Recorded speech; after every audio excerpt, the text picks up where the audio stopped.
ओम अज्ञानतिमिरन्धस्य ज्ञानञ्जनशलाकया चक्षुरुन्मिलितं येन तस्मै श्रीगुरुवे नमः। जय श्री कृष्ण चैतन्य प्रभु नित्यानंद श्री अद्वैत गदाधर श्रीवासदि गौर भक्त। हरे कृष्ण कृष्ण कृष्ण हरे हरे, हरे राम राम राम हरे हरे। भगवत गीता कर रहे हैं 6 चैप्टर 19 श्लोका। यथा दीपो निवातस्थो, रिपीट करेंगे। यथा दीपो निवातस्थो नेङ्गते सोपमा स्मृता, नेङ्गते सोपमा स्मृता। योगिनो यत चित्तस्य योगिनो यत चित्तस्य युञ्जतो योगमात्मना। युञ्जतो योग आत्मना। All right. तो अब हम ट्रांसलेशन प्रॉपर पढ़ेंगे। कौन पढ़ेगा translation proper? Hare Krishna, I can read. Please. Translation. As a lamp in windless place does not waver, so the transcendentalist, whose mind is controlled, remains always steady in his meditation on the transcendent self. Purport.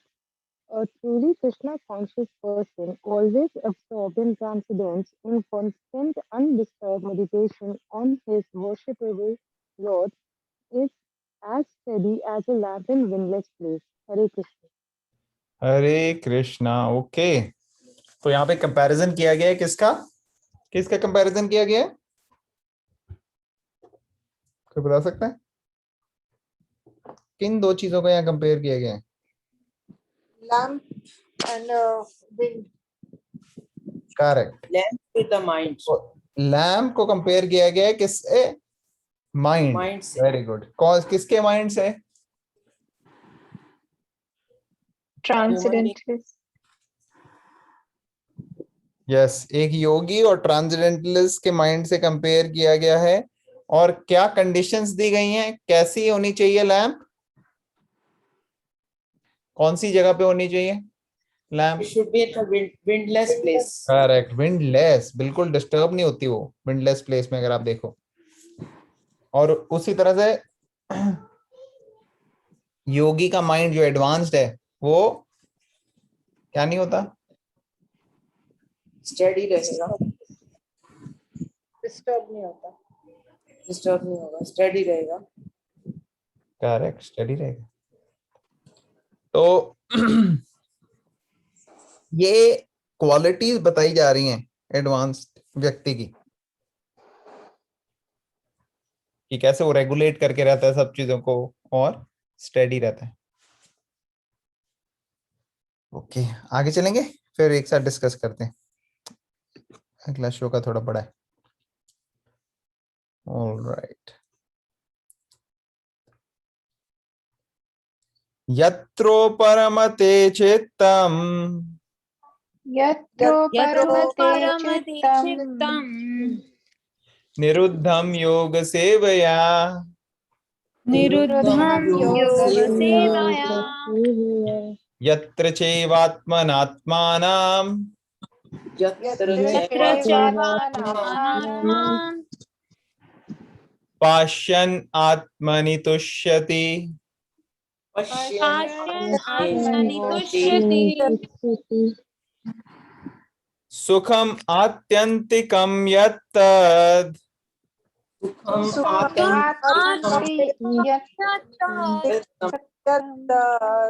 बुद्धिग्राह्यम् अतीन्द्रियम् बुद्धिग्राह्यम् अतीन्द्रियम् वेति यत्र न चैवायम् वेति यत्र न चैवायम् स्थितश्चलति तत्त्वतः। स्थितश्चलति तत्त्वतः। यं लब्ध्वा चापरं लाभम् यं लब्ध्वा च परं लाभम् मन्यते नाधिकं तथा मन्यते नाधिकं मन्यतेनाधिकं तथा यस्मिन् स्थितो न दुःखेन यस्मिन् स्थितो न दुःखेन गुरुणापि विचाल्यते गुरुणापि गुरुणापि विचाल्यते तं विद्यात् दुःख संयोगा तं तं विद्या दुःखसंयोगा योगं योग संनितम् योगं योगसंज्ञितम्। ओके, कौन पढ़ेगा ट्रांसलेशन इसका? I read. Yes please. In the stage of perfection called trance or samadhi, one's mind is completely restrained from material mental activities by practice of yoga. This perfection is characterized by one's ability to see the self by the pure mind and to relish and rejoice in the self. In the joyous state, one is situated in boundless transcendental happiness, realized through transcendental senses. Established thus, one never departs from the truth, and upon gaining this, he thinks there is no greater pain. Being situated in such a position, one is never shaken, even in the midst of great difficulty. This indeed is actual freedom from all miseries arising from material contact. Hare Krishna. Hare Krishna. Okay, तो काफी लंबी translation थी। इसमें कई चीजें बताई गई हैं, हम स्टेप बाय स्टेप डिस्कस करेंगे। पहले पर्पट पढ़ते हैं, फिर डिस्कस करेंगे। तो पर्पट का पहला पैराग्राफ पढ़ेंगे। कौन वॉलंटियर करेगा पढ़ने के लिए? यस प्रभु जी। हाँ, Indu aunty please go ahead. Hare Krishna. Hare. By practice of yoga, one becomes gradually detached from material concepts. This is the primary characteristic of the yoga principle. And after this, one becomes situated in trance or samadhi, which means that the yogi realizes the super soul through transcendental mind and intelligence, without any of the misgivings of identifying the self with the super self. Yoga practice is more or less based on the principles of Patanjali system. Some unauthorized commentators try to identify the individual soul with the super soul, and the monists think this to be liberation, but they do not understand the real purpose of the Patanjali system of yoga. There is an acceptance of transcendental pleasure in the Patanjali system, but monists do not accept this transcendental pleasure out of fear of jeopardizing the theory of oneness. The duality of knowledge and knower is not accepted by the non-dualist. But in this verse, transcendental pleasure realized through transcendental senses is accepted. And this is corroborated by Patanjali Muni, the famous exponent of the yoga system. The great sage declares in his Yoga Sutras 4.33, Puru Surtha Sunyasnam Gunanyam Prati Prasadva Kavalam Savarupa Pratishtha Va Chiti Sat Satyiti. Hare Krishna. Thank you so much. Hare Krishna. Okay, तो हमने इस पर्पट में कई सारी चीजें प्रभुपाद ने touch करी हैं और एक्सप्लेन करी हैं, ठीक है ना। तो हम पहले एक बार ट्रांसलेशन देखते हैं, फिर पर्पट पे आते हैं। The stage of perfection called trance or samadhi. One's mind is completely restrained from material mental activities by practicing yoga. तो अभी हमने समाधि ये वर्ड कई बार पीछे भी देखा था और कई बार इसके बारे में चर्चा की थी, बात किया था थोड़ा बहुत। तो किसको समाधि का बारे में कुछ आइडिया है कि क्या होता है समाधि? कोई बता सकता है क्या ये समाधि है? क्या किस खेत की मूली है ये? कोई बता सकता है क्या है ये? प्रभु जी, अष्टांग योगा में जो टॉप मोस्ट स्टेज है वो समाधि है शायद। अच्छा, वेरी गुड, गुड पॉइंट। हमने सारी स्टेजेस देखी थी अष्टांग योगा की, उसमें सबसे ऊपर की स्टेज जो थी उसमें नाम लिखा हुआ था समाधि। Very good point. ओके, और कौन बताएगा समाधि के बारे में? When mind is not disturbed by anything material and one can focus totally on God. That is a state of samadhi. Very good point, very good point. Okay, और कौन बताएगा? Complete When Samadhi we is leave behind our desires, anger, lust, and everything. हाँ, तो actually कई सारे लोगों ने बोल दिया, इसलिए मुझे कुछ समझ में नहीं आया किसने क्या बोला। तो कौन बोल रहा है सबसे पहले? मैं बोलूँ? हाँ, गुड़िया बोली।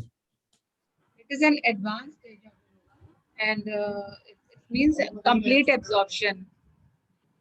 ओके, काफी एडवांस स्टेज है योगा की और इसका मतलब है कंप्लीट एग्जॉर्प्शन। Very good. और कौन बताएगा समाधि के बारे में? राशिका, आप भी कुछ बोल रहे थे? हाँ जी, आई वाज सेइंग कि जब हम जैसे अपने डिजायर्स, एंगर और लस्ट को भी पार कर जाते हैं apart from material world, and I wanted to add, हम तीनों गुणों का मुझे नहीं पता, जैसे सत्गुण और तमोगुण रजस गुण को भी जो पार कर देते हैं वो भी समाधि में है, यानी I am not sure about this. Yes, very good point, you are absolutely right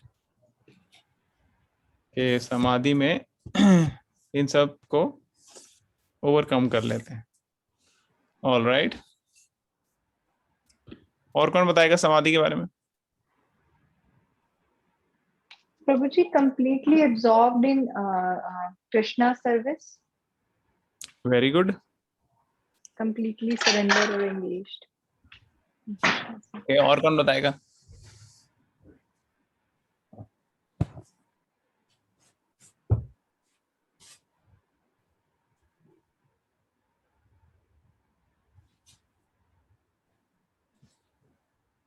It is the ultimate stage. Okay, it is the ultimate stage. Very nice.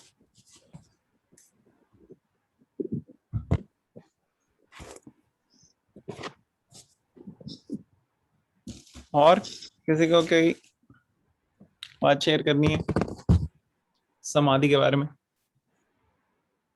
Okay, आप सबने सही सही बातें बताई। तो अब फिर मेरा क्वेश्चन है कि ये समाधि, इसमें व्यक्ति जो है वो क्रियाशील रहता है या निष्क्रिय रहता है? क्रियाशील रहता है प्रभु जी। अच्छा, और कौन बताएगा? क्रियाशील रहते हैं लेकिन मेरी कृष्णा को ध्यान रख के सारी क्रिया उनके आसपास करते हैं। Okay, very nice. और कौन बताएगा?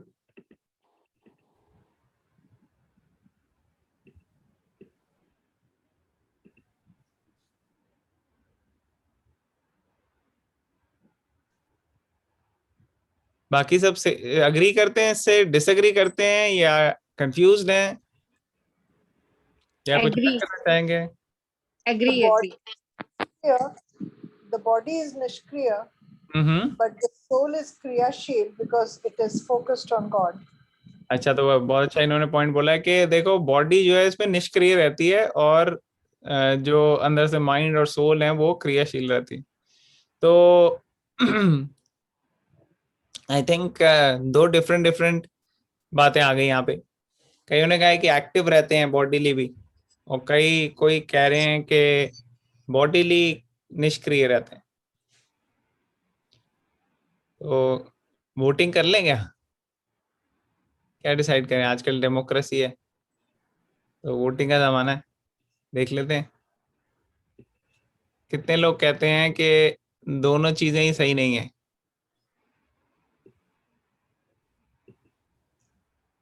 कोई हाथ ऊपर नहीं कर रहा। अच्छा, रक्षिता माता जी का हाथ मेरे ख्याल से पहले से ऊपर है वो। ओके, तो दोनों ही गलत है, निष्क्रिय भी नहीं रहता और क्रियाशील भी नहीं रहता। ओके, नताशा माता जी वांट्स टू शेयर समथिंग। हरे कृष्ण प्रभु जी, दंडवत प्रणाम। धन्यवाद। Prabhu ji, from what I understand is samadhi is like a very high advanced position जिसमें बंदा एकदम पूरा ट्रांस में होता है, connected to God very intensely। तो उसकी, लेकिन जो डिवोटीज होते हैं तो डिफरेंट, जो योगीज या ट्रांसेंडेंटलिस्ट हैं जो डिवोटीज नहीं है, उनके लिए समाधि का कुछ और मतलब हो सकता है कि जिसमें बॉडी भी निष्क्रिय हो, लेकिन डिवोटीज के लिए जो एडवांस स्टेट होती है उसमें बॉडी एक्शन कर रही होती है लेकिन सोल काम नहीं कर रहा होता, सोल निष्क्रिय होता है, वो कंप्लीटली कनेक्टेड होता है टू कृष्णा। और बॉडी ऐसा लगता है कि बाहर, जैसे कृष्णा ने पहले बताया था अर्जुन को कि ऐसा लगता है कि वो पर्सन भी सब काम कर रहा है, चल रहा है, खा रहा है, अपनी लाइफ कंडक्ट कर रहा है, लेकिन एक्चुअली वो सोल कुछ काम नहीं कर रहा होता। That's probably what I very understand. Good, very good, that is very nice. Actually वो जो आप श्लोक कोट कर रहे हो, एक्चुअली वो तो सबके लिए बोला था कृष्णा ने, फॉर एवरीबॉडी, बट एक डिफरेंट श्लोक में भी कृष्णा ने वैसे ही बोला था जो आपने पॉइंट बोला। तो नताशा माता जी ने बहुत ही अच्छे से एक्सप्लेन कर दिया है यहाँ पे। एक्चुअली आप दोनों सही हो, समाधि में क्रियाशील भी रह सकता है एक्सटर्नली और निष्क्रिय भी रह सकता है, इसीलिए एक्सटर्नल से किसी को जज नहीं कर सकते हम। एक्सटर्नल्स में कोई कैसा लग रहा है जरूरी नहीं है कि उससे हमें पता लग जाए कि क्या है, हृदय में क्या चल रहा है। इंटरनल्स, द कॉन्शियसनेस, वो मैटर करता है।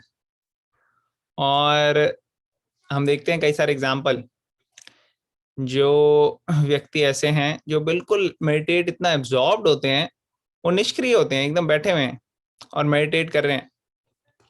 कई सारे एग्जाम्पल हैं, डिवोटीज में भी एग्जाम्पल है। बड़े बड़े एडवांस डिवोटीज जब वो चैंटिंग करते हैं, जैसे रूप गोस्वामी, तो वो एकदम लीला में पहुंच जाते हैं राधा और कृष्ण की, और वहां पे सेवा करते हैं। जैसे बहुत ही फेमस एग्जाम्पल है, एक बारी रूप गोस्वामी जपा कर रहे थे, और जब वो जपा कर रहे थे तो साक्षात राधा कृष्ण की लीला में एंटर हो गए। वहां पे वो देख रहे थे कि कैसे राधा रानी जो है वो पेड़ से फल या फ्लावर या कुछ उतारने के लिए कर रहे हैं, और कृष्णा ने उनको हेल्प किया थोड़ा। तो उन्होंने एक डाल ऐसे पकड़ ली हाथ से, डाल को नीचे किया, एक जगह बताया गया कि डाल को नीचे किया, एक जगह बताया जाएगा कृष्णा ने लिफ्ट किया राधा रानी को ताकि वो पकड़ लें डाल। तो डाल पकड़ ली उन्होंने, और पकड़ के वो प्लग कर रहे थे उसमें से कुछ, और जैसे वो कर रहे थे कृष्णा ने उनको छोड़ दिया, या फिर डाल को उन्होंने छोड़ दिया। अब हुआ क्या कि राधा रानी जो है वो पेड़ पे ही लटक गई, क्योंकि नीचे से अब सपोर्ट हट गया, या फिर डाल ऊपर चली गई है, इधर पे दो अलग अलग चीजें। तो लटक गई। अब ये लीला देख के रूप गोस्वामी जो है वो हंसने लगे, स्माइल करने लगे। जब वो स्माइल कर रहे थे तो वो एब्जॉर्ब थे, उनको पता नहीं हो रहा था कि आसपास क्या चल रहा है। तो सामने से वो गुजरे, एक वैष्णव, और उन्होंने देखा अरे वो जो वैष्णव है ना वो ठीक से चल नहीं पाते थे, थोड़े टेढ़ा होके चलते थे, टेढ़ा होके चलते थे। तो उन्होंने देखा ये बैठ के यहाँ पे मेरे को देख के हंस रहे हैं। अब रूप गोस्वामी को एक्सटर्नल्स में थे ही नहीं, वो टोटली इंटरनल्स में थे। लेकिन जनरली हमारे साथ क्या होता है, हम किसी को देखते हैं ना तो हम ये सोच लेते हैं कि ये हमारी वजह से ही ऐसे बोल रहा है, या ये हमारी तरफ ही इंडिकेट कर रहा है। हम बड़े मी सेंटर्ड हैं एक्चुअली। हम हर चीज, हमारी अपने बारे में एक पर्टिकुलर ओपिनियन है और उसी तरह से हमारी सबके बारे में एक पर्टिकुलर ओपिनियन है, और कोई भी इवेंट होता है, कोई बात होती है, कोई कुछ होता है, तो हम उसको उसी से रिलेट करने की कोशिश करते हैं। कई लोगों को ऐसे बीमारी या प्रॉब्लम हो जाती है, वो जहां पे भी जाते हैं वो देखते हैं कोई भी दो लोग बात करते हैं, वो सोचते हैं मेरे बारे में भी बात कर रहे हैं, ऐसे हो जाता है। तो यहाँ पे क्या हुआ, ये जो थे इनको भी ऐसा लगा कि ये मेरे को ही देख के हंस रहे हैं, क्योंकि मेरी चाल ठीक नहीं है, मेरी जो गेट है मेरा वॉकिंग करने का वो प्रॉपर नहीं है। तो अभी जैसे ही ये हुआ, अभी एक वैष्णव है, वो वैष्णव बुरा मान गए। हालांकि वैष्णव जो एडवांस्ड वैष्णव होते हैं उनका सिम्टम ये होता है कि वो बुरा मानते नहीं है, लेकिन ये लीला है, यहाँ पे बुरा मान जा सकता है। तो यहाँ पे बुरा मान गए वो। अब बुरा मान गए, सीरियसली बुरा मान गए, तो कृष्णा को पसंद नहीं आया। तो इसलिए अगर हम किसी को भी हमारी वजह से बुरा लग जाए ना, तो ये बहुत बड़ा प्रॉब्लम हो जाती है। तो इसलिए एक एडवांस डिवोटी का ये कॉन्शियसनेस होता है कि मेरी वजह से किसी को कष्ट ना हो, किसी का दिल ना दुखे, किसी को पीड़ा ना हो। जो कई बार लोग कहते हैं कि नॉनवेज क्यों नहीं खाते आप। नॉनवेज तो बहुत एक्सट्रीम केस हो गया पेन देने का। एक जो वैष्णव होता है वो किसी को थोड़ा सा भी कष्ट नहीं देना चाहता। इवन चलते फिरते भी अगर कभी गलती से उनके पैर में कोई छोटा सा कीटाणु आ जाए तो भी उनको बहुत दुख होता है, और कोशिश करते हैं कि ऐसा कभी हो ना, अपने प्रॉपर लेते हैं प्रिकॉशंस। तो किसी का दिल भी नहीं दुखाना, ये भी बड़ा सीरियस मैटर होता है। एडवांस डिवोटी जो है वो हर एक के साथ इस तरह से व्यवहार करना की कोशिश करते। भगवत गीता में एक्चुअली लिखा है कि बात कैसे करनी चाहिए, स्पीच हमारी कैसी होनी चाहिए। ये आने वाले चैप्टर्स में आएगा क्या क्या सिम्टम्स होते हैं अच्छी बोली के। तो एटलीस्ट थ्योरेटिकली तो हम समझ सकते हैं, प्रैक्टिस करने में तो कई साल लग जाते हैं, फिर भी बड़ा मुश्किल हो जाता है। लेकिन थ्योरेटिकली हमें पता होना चाहिए कि किस डायरेक्शन में जाना है। अपना गोल तो कम से कम क्लियर होना चाहिए ना हमारा। जैसे अगर फुटबॉल मैच में कोई गया है, उसको ये नहीं पता गोल क्या करना, कहाँ करना है, गोल पोस्ट ही नहीं है, तो जीतेगा कैसे? फुटबॉल जीत नहीं सकता। उसी तरह से हम भगवत गीता पढ़ते हैं तो हमारे को अपने गोल और लक्ष्य पता लग जाते हैं। अदरवाइज तो हमारी दिशाहीन जिंदगी चल रही है, जो बाकी लोग कर रहे हैं उसी में चल लेते हैं हम। भेड़ चाल, मैं पहले भी बताया ना, भेड़ चाल का क्या मतलब होता है? जो भेड़े होती हैं, शीप्स, भेड़, वो देखा देखी करती हैं, सामने वाली जो कर रही है वही कर लेती। तो ऐसा कहा जाता है कि जैसे अगर शीप, भेड़ों का एक झुंड चल रहा है, उसमें आप एक बड़ा सा लॉग ऑफ वुड रख दोगे, तो अब वो चलने के लिए उसको क्या जंप करना पड़ेगा पहली वाली को। तो पहली वाली जंप करेगी, फिर दूसरी वाली जंप करेगी, फिर तीसरी वाली जंप करेगी, फिर अब आप लो लॉग ऑफ वुड हटा लो वहां से, अब फिर भी चौथी वाली भी जंप करेगी, पांचवी भी जंप करेगी। क्यों? क्योंकि सामने वाली कर रही है तो मुझे भी करना है, अपना दिमाग नहीं। तो उसी तरह इस सोसाइटी में क्या हो रहा है, भेड़ चाल चल रही है। लोग एक दूसरे को देख के सोसाइटी में जैसे बिहेव कर रहे हैं वो वैसे ही करने लग जाते हैं, और ये नहीं सोचते कि ये जो मनुष्य जीवन है, जीवन का लक्ष्य है, वो भगवत गीता से हमें पता लग सकता है और हम परफेक्ट कर सकते हैं अपनी लाइफ को। नहीं, वही खाना पीना, घूमना फिरना, मूवी, सिनेमा, रेस्टोरेंट, इधर उधर की गप्पे, न्यूज, इसी में पूरा दिन निकाल देते हैं, और एक एक दिन हमारी लाइफ से कम होता जा रहा है। तो यहाँ पे जो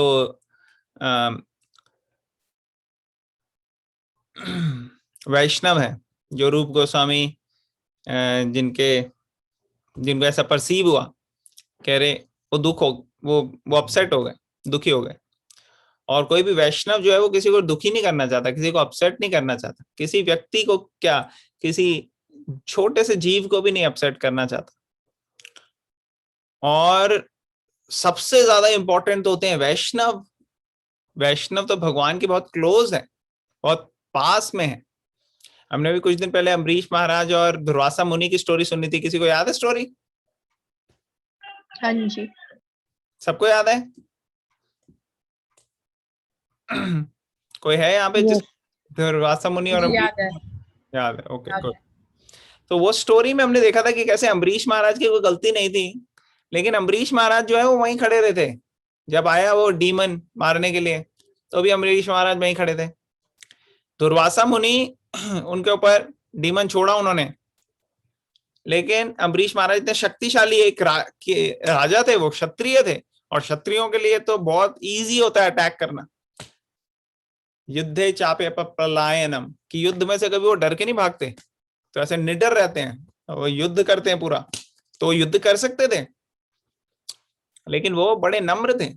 वो देख रहे थे कि ये तो सन्यासी हैं और इन्होंने अटैक मुझ पे किया है, मेरे प्रजा पे नहीं अटैक किया, किसी और निर्दोष व्यक्ति पे अटैक नहीं किया, मेरे ऊपर किया। तो जब तक मेरे ऊपर अटैक है और वो भी ब्राह्मण से, सन्यासी से, तो वो हम ह्यूमिलिटी में उन्होंने लिया, हाँ मेरी ही गलती है।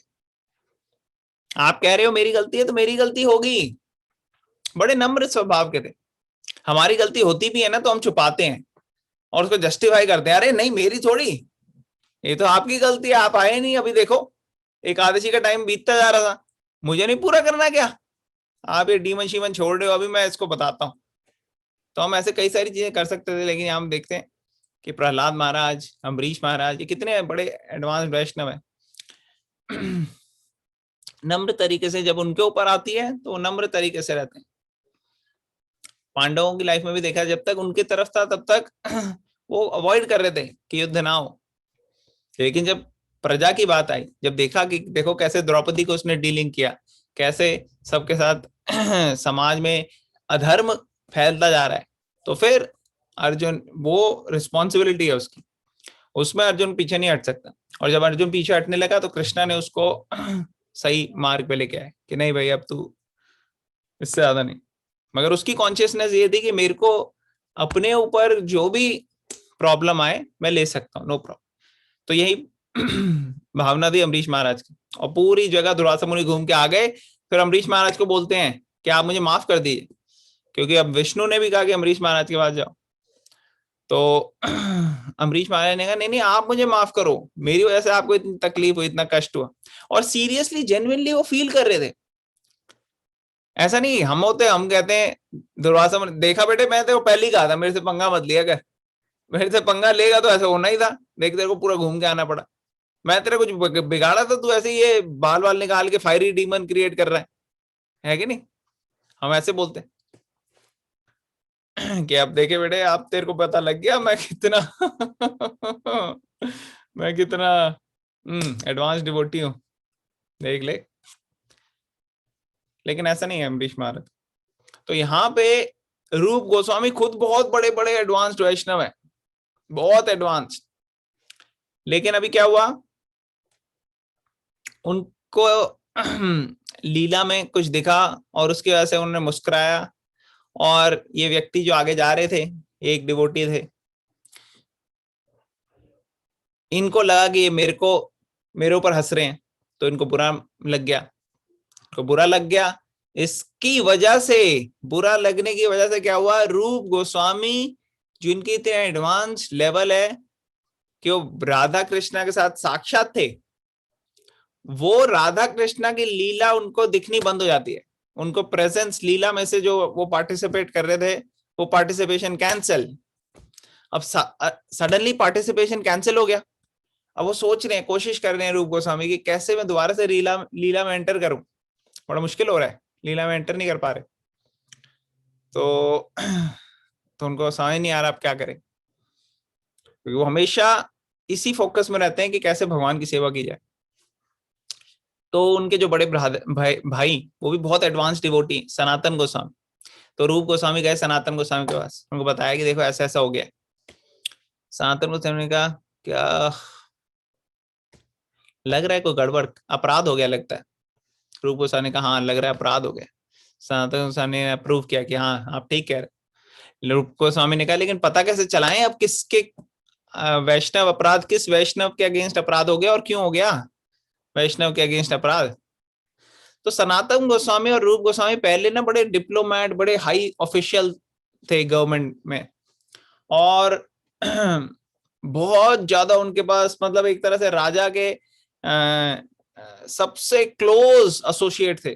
तो इनके पास बहुत सारी दौलत थी, सोने के सिक्के, महल, कई सारी चीजें थी। सब कुछ त्याग के वृंदावन आ गए और वृंदावन में बहुत ही सिंपल लाइफ व्यतीत कर रहे थे, लेकिन बहुत शार्प और इंटेलिजेंट तो थे ही है, इसीलिए वो इस प्रोसेस को उन्होंने लिया। तो फिर क्या किया उन्होंने, सनातन गोस्वामी ने उनको बताया, देखो एक ही तरीका है, आप एक सब सारे वैष्णव लोगों के लिए एक बहुत बड़ा प्रसादम का अरेंजमेंट करो, और प्रसादम के अरेंजमेंट में देखो सबको इनवाइट करो, देखो कौन नहीं आता। जो वैष्णव नहीं आएंगे इसका मतलब उनके अगेंस्ट अपराध हो गया है, और फिर उनके जाके हम क्षमा याचना कर सकते।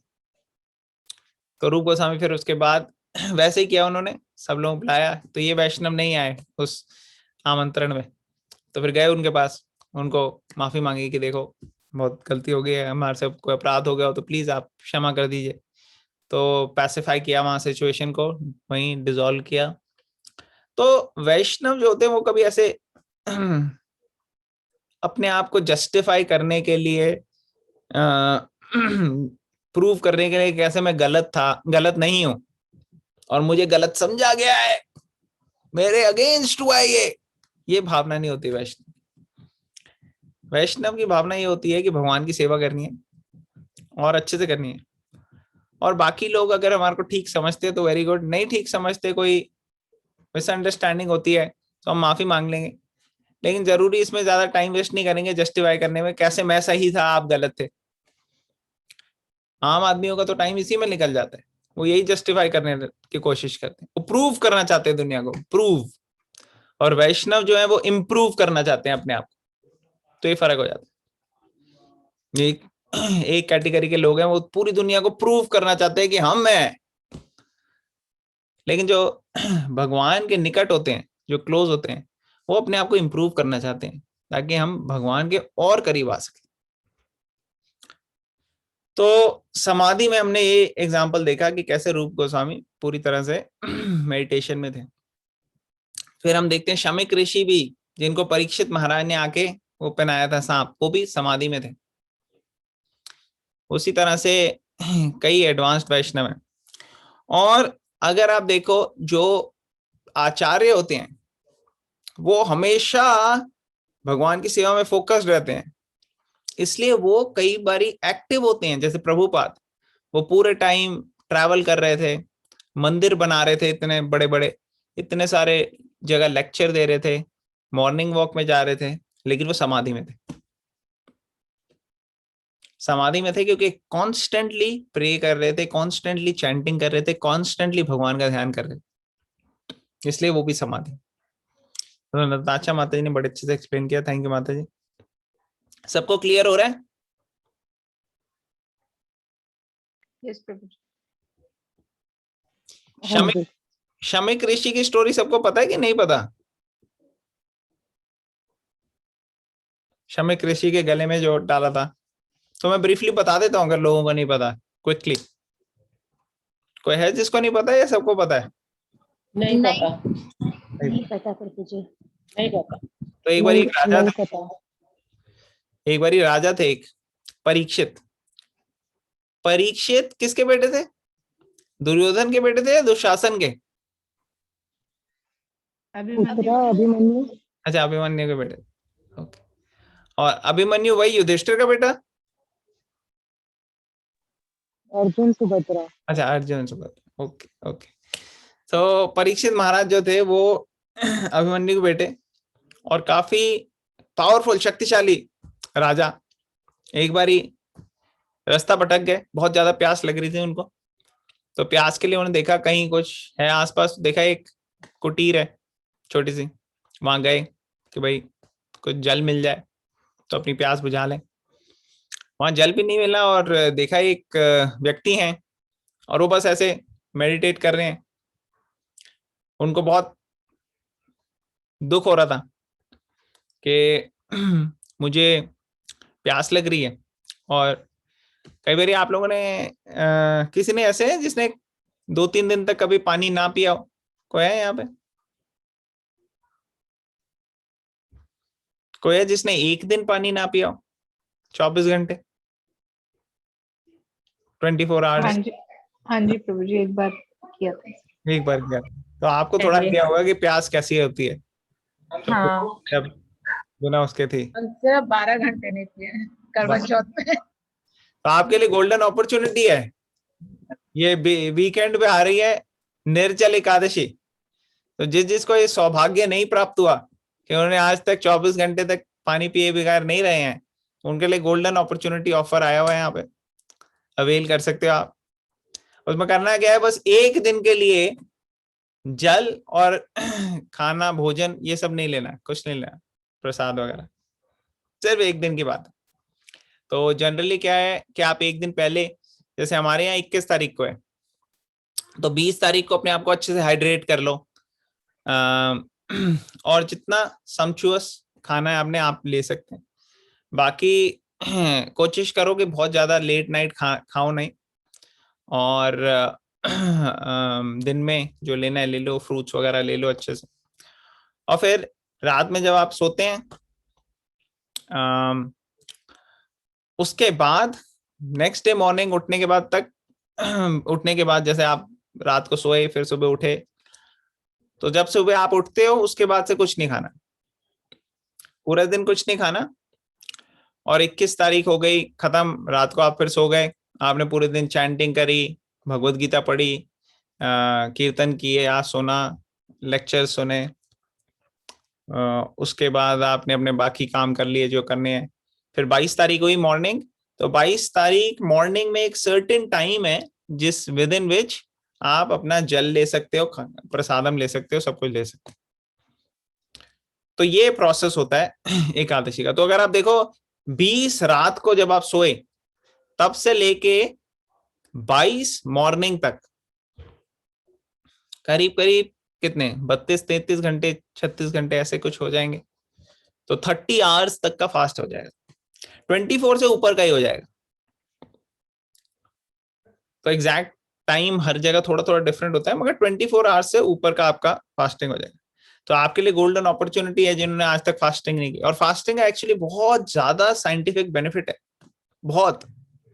बॉडी की एजिंग कम हो जाती है, और बॉडी के अंदर जो कैंसर की पैदा होने की प्रवृत्ति है वो कम हो जाती है।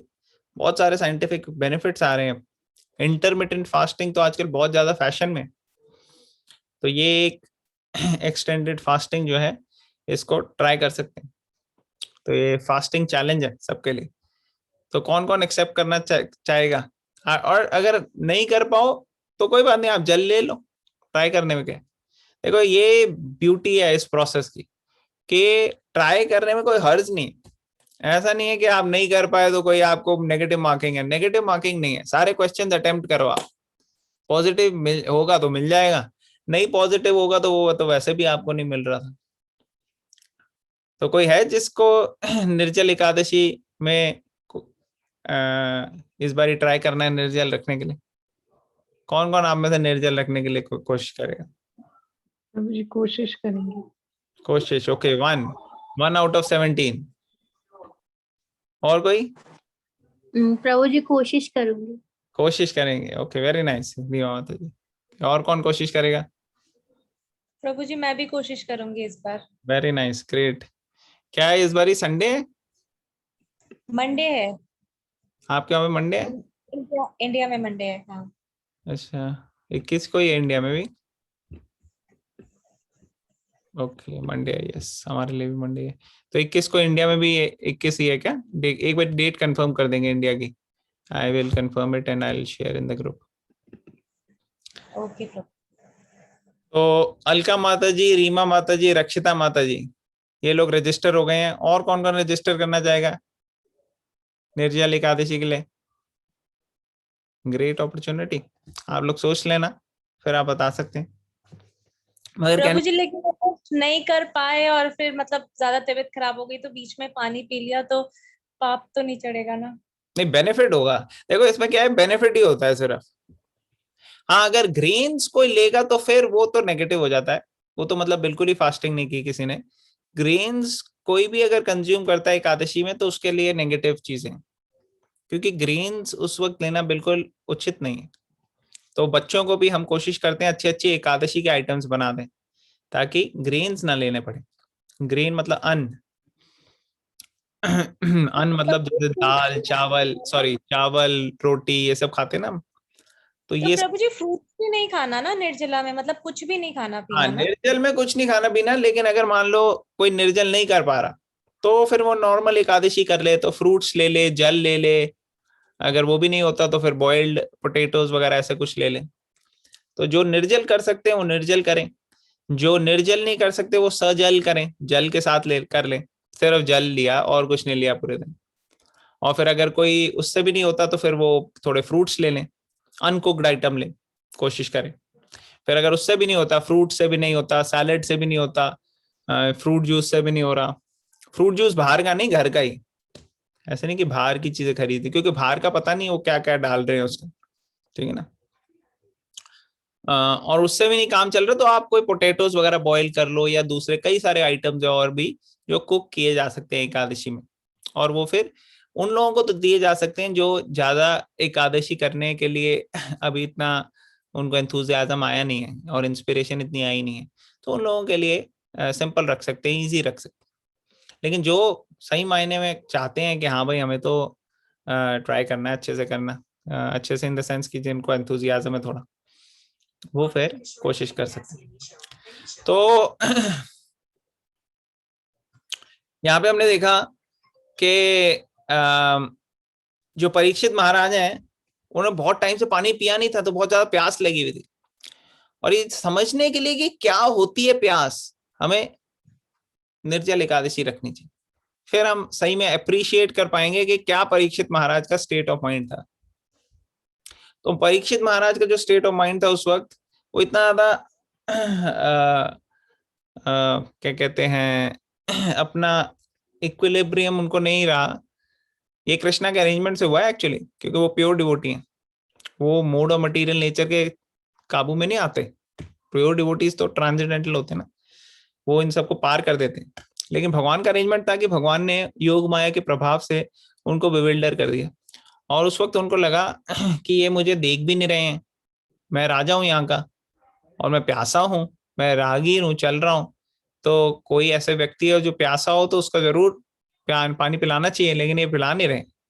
तो उन्हें समझ नहीं आया क्या करूं, लेकिन वहां चलते चलते उन्होंने देखा कि एक मरा हुआ सांप पड़ा है। जस्ट इम्पल्सिवली उन्होंने वो सांप लेकर उनके गले में डाल दिया, मरा हुआ था,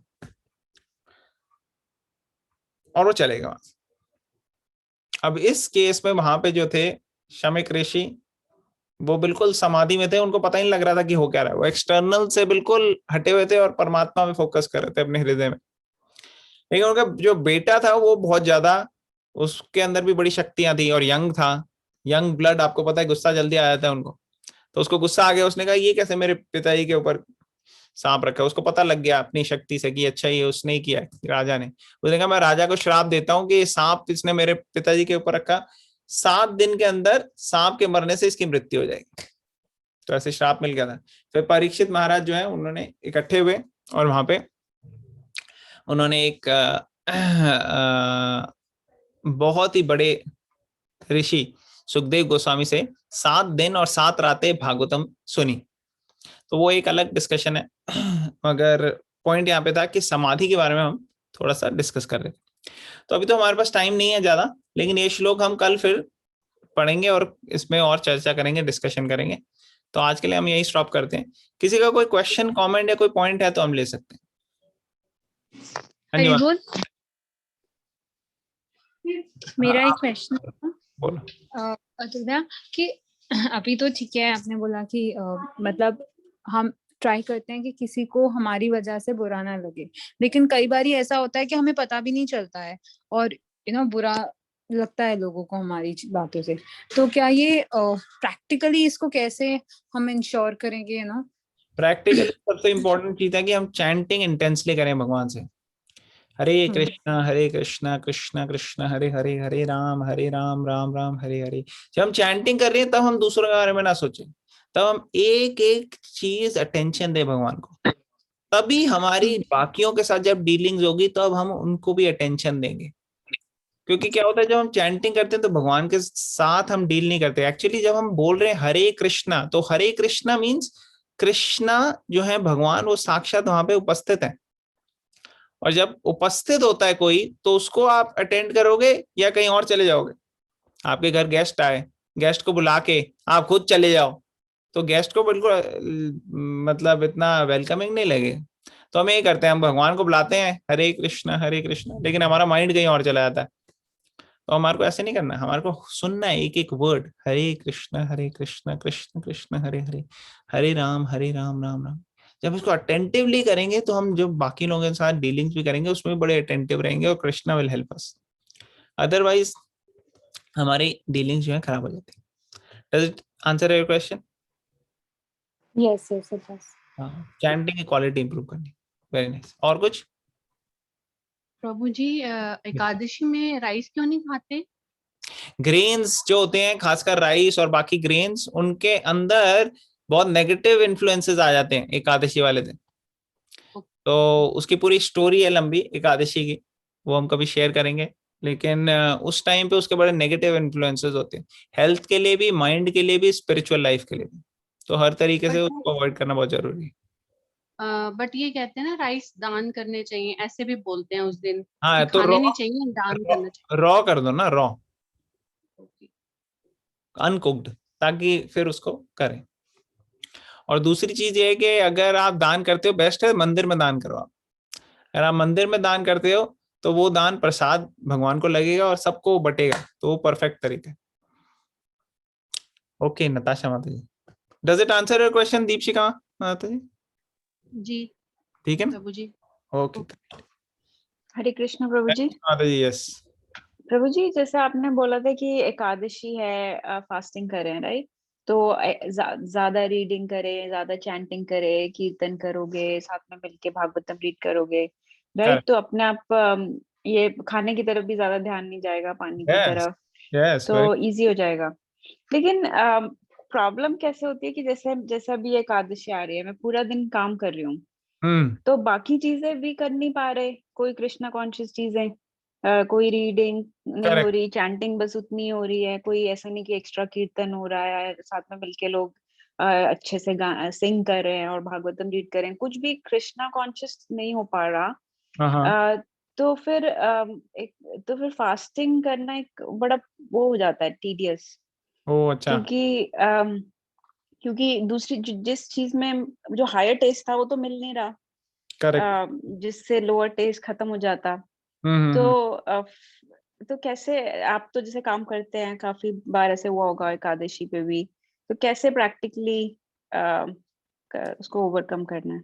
तो सबसे पहली चीज तो ये है कि कभी कभार क्या होता है, जैसे मैं एग्जांपल देता हूँ, जब ओलंपिक्स की रेसिंग होती है तो ओलंपिक्स के दिन आप कैसे परफॉर्म कर रहे हो वो सिर्फ उस पर डिपेंड नहीं करता कि वो दिन आप कितना अच्छे से भागे, बल्कि इस पर डिपेंड करता है कि उससे पिछले दिन, महीने, सालों में आपने कितनी प्रैक्टिस की।